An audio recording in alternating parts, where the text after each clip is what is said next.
अगर मैं आपसे एक सिंपल सा सवाल पूछूं, अगर कल आप अपना खुद का बिजनेस स्टार्ट करते हो, तो क्या आप चाहोगे कि पूरी दुनिया उस बिजनेस का हिस्सा बन जाए, या फिर आप चाहोगे कि कंट्रोल सिर्फ आप और आपके ट्रस्टेड लोगों के पास रहे? अगर आपका आंसर है कंट्रोल लिमिटेड लोगों के पास ही रहना चाहिए, तो आप जो स्ट्रक्चर चूज करोगे उसे कहते हैं private company. Hey everyone, this is Advocate Farheen Ansari and welcome back to the channel. Series of Companies Act 2013 को कंटिन्यू करते हुए आज हम एक important topic under company law cover करेंगे। आज के लेक्चर में हम डिटेल में समझने वाले हैं प्राइवेट कंपनी क्या होती है, इसके फीचर्स क्या होते हैं और क्यों ये इंडिया में सबसे ज्यादा प्रेफर्ड बिजनेस स्ट्रक्चर है। प्राइवेट कंपनी जो कि डिफाइन है under section 2 sub section 68 of the companies act. Law के अकॉर्डिंग प्राइवेट कंपनी वो कंपनी होती है जो अपने आर्टिकल्स के थ्रू कुछ स्पेसिफिक रिस्ट्रिक्शंस इंपोज करती है। अब ये रिस्ट्रिक्शंस कौन से हैं, चलिए एक एक करके समझते हैं। The first important condition, private company में कम से कम 2 members and maximum limit 200 members की है। हाँ, ओपीसी यानी 1% company which is classified as a private company के केस में एक एक्सेप्शन है, वहां मिनिमम एंड मैक्सिमम एक ही मेंबर होंगे।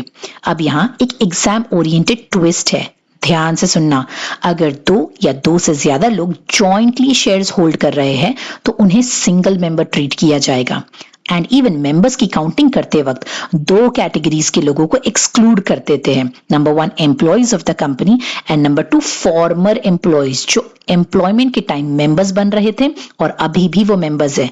इनको काउंट ऑफ 200 में एक्सक्लूड कर दिया जाता है, मतलब इन्हें काउंट नहीं किया जाएगा।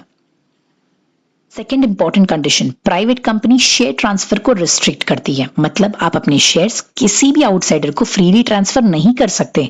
पहले एग्जिस्टिंग मेंबर्स को प्रेफरेंस दिया जाता है, so the internal members will have the right to accept और रिजेक्ट द ऑफर।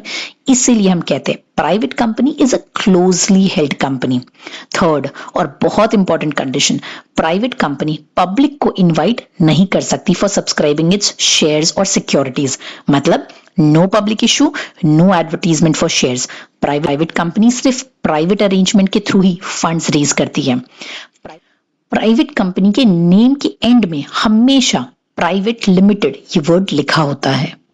अब बच्चों हम बात करते हैं exemption and privileges of a private company की। इससे समझ आएगा कि प्राइवेट कंपनी को लॉ इतनी फ्लेक्सिबिलिटी क्यों देता है as compare to public company. सबसे पहला प्रिविलेज, प्राइवेट कंपनी स्टार्ट करने के लिए सिर्फ 2 मेंबर्स ही काफी होते हैं, जबकि पब्लिक कंपनी के केस में मिनिमम 7 मेंबर्स रिक्वायर्ड होते हैं। इसीलिए प्राइवेट कंपनी स्टार्ट करना रिलेटिवली इजी है। नेक्स्ट, स्मॉल प्राइवेट कंपनीज को कैश फ्लो स्टेटमेंट प्रिपेयर करना मैंडेटरी नहीं होता है, इससे कंप्लायंस बर्डन कम हो जाता है। द नेक्स्ट, प्राइवेट कंपनी कभी भी स्पेशल रेजोल्यूशन पास करके अपने आप को पब्लिक कंपनी में कन्वर्ट कर सकती है, मतलब ग्रोथ के साथ स्ट्रक्चर चेंज करने की फ्लेक्सिबिलिटी है। प्राइवेट कंपनी को सेबी गाइडलाइंस फॉलो करने की बिल्कुल जरूरत नहीं है। क्यों? क्योंकि ये पब्लिक फंड्स ही रेज नहीं कर रही है, इसीलिए रेगुलेटरी प्रेशर कंपैरेटिवली कम होता है। बोर्ड मीटिंग के लिए मिनिमम क्वोरम इज 2 डायरेक्टर्स, इससे डिसीजन मेकिंग इजी और फास्ट हो जाती है। लास्टली, प्राइवेट कंपनी को एनुअल रिपोर्ट आरओसी के पास फाइल करना मैंडेटरी नहीं होता है। अगेन, कंप्लायंस बर्डन कम होता है। सो बच्चों, यहां तक हमने प्राइवेट कंपनी के एडवांटेजेस और प्रिविलेजेस तो समझ लिए, लेकिन हर चीज के साथ कुछ लिमिटेशंस भी आती हैं। इसीलिए अब हम समझते हैं restrictions on private company. Number 1, private company में शेयर्स फ्रीली ट्रांसफर नहीं किए जा सकते, मतलब आप अपने शेयर्स किसी भी आउटसाइडर को डायरेक्टली सेल नहीं कर सकते। पहले एग्जिस्टिंग मेंबर्स को प्रेफरेंस देना पड़ता है, इसी वजह से इसे क्लोजली हेल्ड कंपनी भी कहते हैं। Number 2, private company general public से डिपॉजिट्स इनवाइट नहीं कर सकती, मतलब पब्लिक से डायरेक्टली पैसा कलेक्ट नहीं कर सकते, फंडिंग लिमिटेड सोर्स से ही आएगी। नंबर 3, प्राइवेट कंपनी में मेंबर्स की मैक्सिमम लिमिट होती है 200 मेंबर्स, इससे कंट्रोल एक लिमिटेड ग्रुप के पास ही रहता है। Number 4, private company public offer यानी आईपीओ वगैरह नहीं ला सकती, मतलब शेयर्स या डिबेंचर्स पब्लिक को ओपनली ऑफर नहीं कर सकते। ये पब्लिक कंपनी का फीचर होता है, प्राइवेट का नहीं। And lastly, private company can not issue GDRs, global depository receipts. Simple words में कहे, इंटरनेशनल मार्केट से कैपिटल रेज करने की ये फैसिलिटी प्राइवेट कंपनी के पास नहीं है।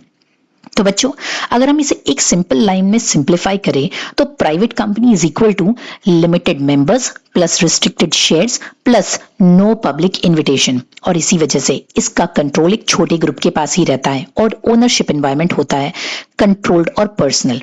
इसीलिए जनरली स्टार्टअप्स, फैमिली बिजनेसेस या closely held businesses private company structure choose करते हैं। Hope you've understood this concept clearly. In case of any question, do let me know in the comments below. And for notes on all this topic, do join my Telegram group, of which the link is provided in the description. Until we meet next time, thank you everyone. Bye bye.